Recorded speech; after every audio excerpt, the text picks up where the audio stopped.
المنتخب المغربي كيسجل اسرع هدف في المونديال لحد الان. اسرع هدف اللي ماركاه السيباري البارح على اسكتلندا هو اسرع هدف في المونديال لحد الان. بما حنايا ربحنا اسكتلندا بواحد الزيرو بهدف ديال السيباري، البرازيل كتبرع عليك هايتي بثلاثة للضص، وكان يمكن البرازيل تزيدها اكثر من ثلاثة. وتحية لدوك الناس اللي كانوا كيقولوا لك باللي البرازيل منتخب ضعيف والمغرب تعادل معاه بزز. ها هو هايتي ربحها بثلاثة لزيرو، وكان يمكن البرازيل يزيدها اكثر.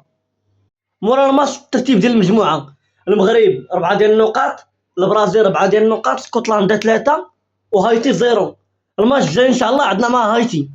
الماتش الجاي هو الاخر ان شاء الله عندنا مع هايتي نهار الاربع مع ال11. المدرب ديال هايتي مسكين تحمس، وقال كان واكل شي معجون وما عرفت شنو. خرج واحد الصفق صحفي وقال لهم المباراة الأخيرة سنفوز على المغرب ونحقق التأهل التاريخي ان شاء الله بربي. الماتش ان شاء الله كاين نهار الاربعاء مع 11 الليل. خاص المغرب تربح باش تأهل رسميا ونقفلوا داكشي كامل باش نطلعوا حنا الاولين. ولكن اللي كيفرح في هادشي كامل هو ان المنتخب المغربي بقى السادس عالميا ولا هو الخامس عالميا. البرازيل نزلت رتبه والمغرب ربحات، يعني المغرب الا ربحات ان شاء الله هايتي غتولي هي الرابعه. اما الا طلعت ان شاء الله النصف الفينال وباذن الله ان شاء الله غيطلع، تقدر تولي هي الثانيه ونتمناو خير ان شاء الله. غير ان شاء الله الا طلعنا نقدروا نتلاقاو مع هولندا ولا اليابان.